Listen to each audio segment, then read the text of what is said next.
ஓம் சக்தி. ஓம் ஆதிபரா சக்தி. ஓம் சக்தியே, மறுவூர் அரசியே. நல்லதே நினைப்போம், நல்லது மட்டுமே நினைப்போம். சக்தி வாக்கு பிள்ளைகளுக்கு இந்த ஆதி சக்தியின் ஆசீர்வாதம் என்றுமே முழுமையாக கிடைக்கும். செல்ல குழந்தையே, இன்று உன் வராகி அம்மா உனக்கு ஒரு நல்ல விஷயத்தை சொல்வதற்காக வந்திருக்கிறேன். என் தங்கமே, நீ யாரை நேசிக்கின்றாயோ அவரின் உண்மையான மனநிலையை தெரிவிப்பதற்காக வந்திருக்கிறேன். என் குழந்தையின் மனதிற்குள் ஏகப்பட்ட குழப்பங்கள் இருந்து கொண்டிருக்கிறது.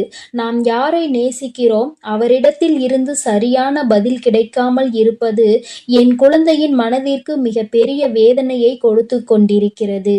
என் தங்கமே, நீ நேசிப்பவரின் மனதில் என்ன இருக்கிறது என்பதை நீ புரிந்து கொண்டால் நிச்சயமாக உனக்கான மனத்தெளிவு கிடைத்துவிடும் அல்லவா? இன்றைய நாளை என் குழந்தை நல்லபடியாக கடந்து வந்து விடுவாய் அல்லவா?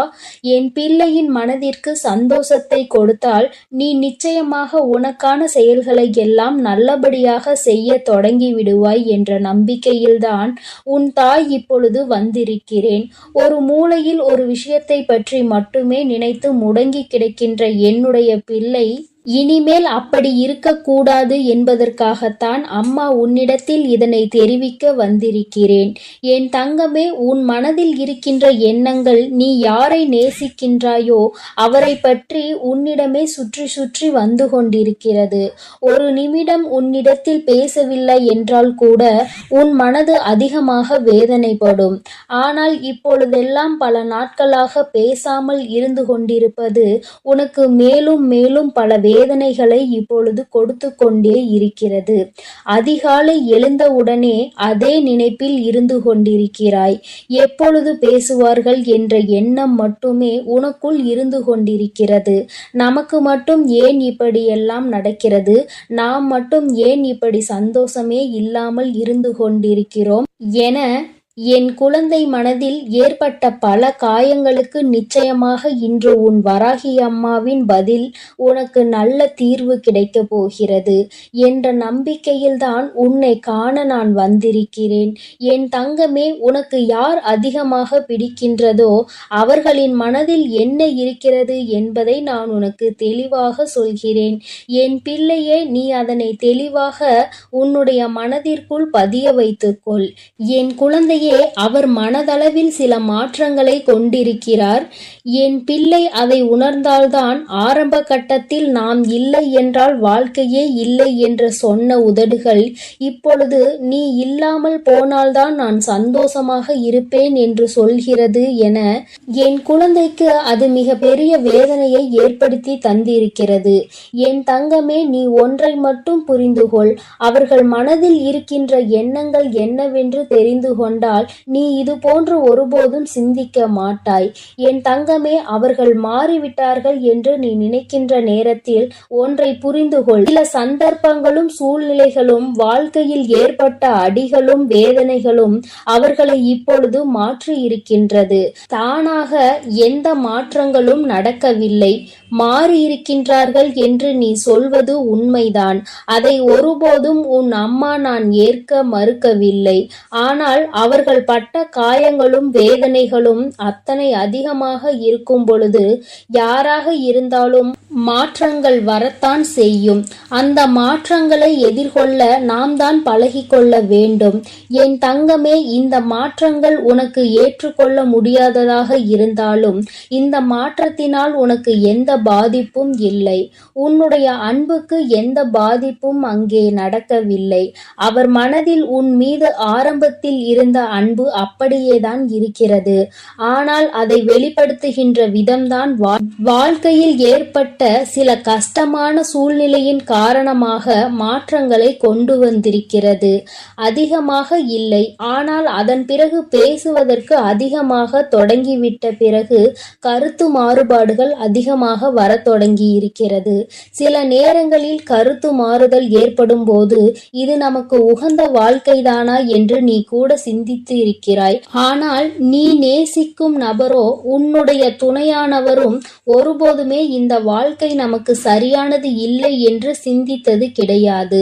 வார்த்தைகளை கோபத்தில் அதிகமாக விட்டாலும் எந்த ஒரு சூழ்நிலையிலும் நீ எனக்கு வேண்டாம் என்று அவர் ஒருபோதும் நினைத்தது இல்லை.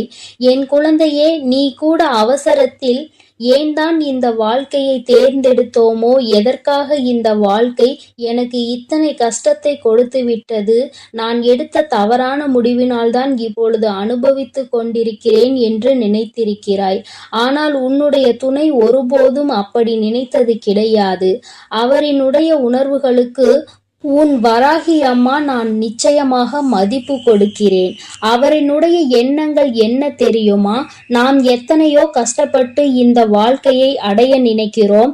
ஆனால் நம்முடைய சூழ்நிலை இப்பொழுது சரியில்லையே.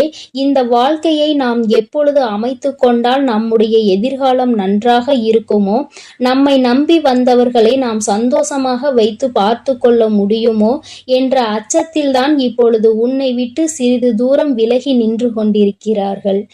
உன் மீது அதிக அன்பு கொண்டதால்தான் இந்த பிரிவு ஏற்பட்டிருக்கின்றது என்பதை நீ புரிந்து கொள்ள வேண்டும் என் தங்கமே.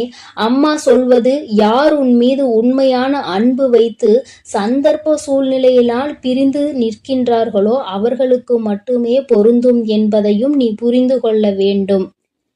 என்றோ உன்னை வாழ்க்கையில் இருந்து விரட்டி அடிக்க வேண்டும் என்று நினைத்து விலகி நிற்பவர்களுக்கு இது பொருந்தாது என்பதையும் நாம் புரிந்து கொள்ள வேண்டும். என் தங்கமே, உனக்கு நல்ல வாழ்க்கையை கொடுப்பேன் என்று வாக்குறுதியை கொடுத்திருக்கின்றார்கள்.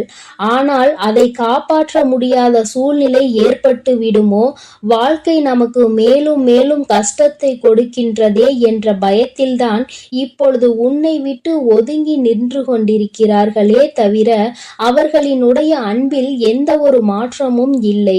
என் குழந்தையே, நிச்சயமாக தன்னுடைய வாழ்க்கையில் உனக்கான இடத்தை அப்படியேதான் அவர்கள் வைத்திருக்கிறார்கள். உன்னிடத்தில் அதிகமாக பேச வேண்டும் என்று நிறைய விஷயங்களையும் தன் வாழ்க்கையில் நடக்கின்ற கஷ்டங்களையும் சேர்த்து வைத்து கொண்டு இருக்கிறார்கள். எப்பொழுது உன்னிடம் பேசக்கூடிய சூழ்நிலை வரும் என்று எதிர்பார்த்து காத்து கொண்டிருக்கின்றார்கள்.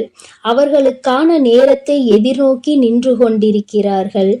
நம் வாழ்க்கை ஒரு நல்ல நிலையை அடைய வேண்டும், நம்மை நம்பி வந்தவர்களை ஒருபோதும் கைவிட மாட்டோம் என்கின்ற ஒரு நம்பிக்கையை கொடுத்த பிறகுதானே இந்த வாழ்க்கையை அமைத்து கொள்ள முடியும் என்று அவர்கள் நினைத்து கொண்டிருக்கிறார்கள் என் தங்கமே. இது ஒன்றுதான் இத்தனை பிரச்சனைகளுக்கும் காரணமே தவிர வேறு எந்த ஒரு விஷயங்களும் கிடையாது. என் பிள்ளையே, நீ மாறிவிட்டாய் என்ற ஒரு வார்த்தையை மட்டுமே மனதிற்குள் வைத்து கொண்டு பிரச்சனைகளை உருவாக்குவதை விடுத்து மாற்றங்களுக்கு காரணம் என்ன, எந்த விஷயத்திற்கு நாம் அவர்களோடு துணை நிற்க வேண்டும் என்பதையெல்லாம் மனதிற்குள் புரிந்து கொண்டு அதன்படி நீ நடந்து கொள்ள வேண்டும்.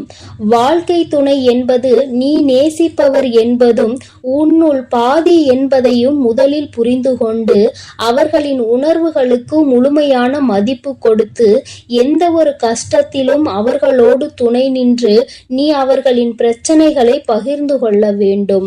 உன்னுடைய கஷ்டங்களை நான் பகிர்ந்து கொள்கிறேன் என்ற நம்பிக்கையை அவர்களுக்கு கொடுக்க வேண்டும். எந்த ஒரு சூழ்நிலையிலும் உங்களுக்கு ஏதேனும் பிரச்சனை என்றால் அதில் என்னுடைய பங்களிப்பு இருக்கும், எந்த ஒரு கஷ்டத்திலும் நான் விலகி நிற்க மாட்டேன் என்ற நம்பிக்கையை உறுதியாக நீ அவர்களுக்கு கொடுக்க வேண்டும்.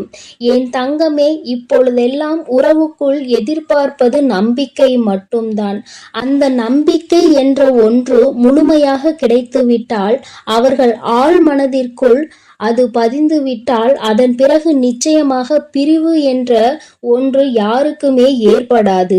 என் பிள்ளையே, உன் வாழ்க்கையில் இனிமேல் நடக்க இருக்கின்ற சில நல்ல நிகழ்வுகள் எல்லாமே இந்த வராகி அம்மாவினுடைய ஆசீர்வாதத்தோடு நல்லபடியாக நடக்க போகின்றது. யாரோடு உன் வாழ்க்கை நல்லபடியாக அமைய வேண்டும் என்று நினைத்தாயோ அந்த வாழ்க்கை நிச்சயமாக அமைய போகின்றது. இத்தனை நாள் தேக்கி வைத்திருந்த அன்பினை ஒட்டுமொத்தமாக உன்னுடைய உயிரானவர் உன்னிடத்தில் வந்து காட்டப் போகின்ற நாள் நெருங்கி வந்து விட்டது. எந்த ஒரு சூழ்நிலையிலும் இனி உன்னை விட்டு பிரியாத நிலைமையை ஏற்படத்தான் போகின்றது. நீ காலம் முழுவதும் இத்தனை நாள் பட்ட கஷ்டத்தையும் அனுபவத்தையும் சேர்த்து வைத்து சந்தோஷமாக வாழ வேண்டும் என்ற மன உறுதியோடு வாழத்தான் போகின்றாய். எந்த ஒரு சூழ்நிலையிலும் உன்னுள் இருக்கின்ற இந்த நம்பிக்கையை மட்டும் கைவிட்டு விடாதே. உயிரான உறவாக இருக்கும் பட்சத்தில் அது உன்னை விட்டு வேறு எங்கும் சென்று விடாது என்பதில் மட்டும் எப்பொழுதும் நீ கவனமாக இருந்துவிட்டால் போதும். யார் முன்னாலும் எந்த சூழ்நிலையிலும் உன்னுடைய உயிரான அந்த உறவை விட்டு கொடுக்காமல் நீ சந்தோஷமாக இருக்கின்ற பட்சத்தில் நிச்சயமாக இனி உன்னுடைய வாழ்க்கை உனக்கு சொர்க்கமாக மாறும் என்பதை நினைவில் வைத்துக்கொள் என் செல்ல குழந்தையே. அதனால் நீ எதற்காகவும் கலங்காதே, எதை நினைத்தும் வருந்தாதே. நான் உன்னோடுதான் இருக்கிறேன். என்னுடைய அருளும் ஆசீர்வாதங்களும் உனக்கு எப்பொழுதும் முழுமையாக கிடைக்கும். என் அன்பு குழந்தைக்கு இந்த ஆதிபராசக்தியின் அன்பும் ஆசீர்வாதமும் முழுவதுமாக கிடைக்கும். ஓம் சக்தி, ஓம் ஆதிபராசக்தி.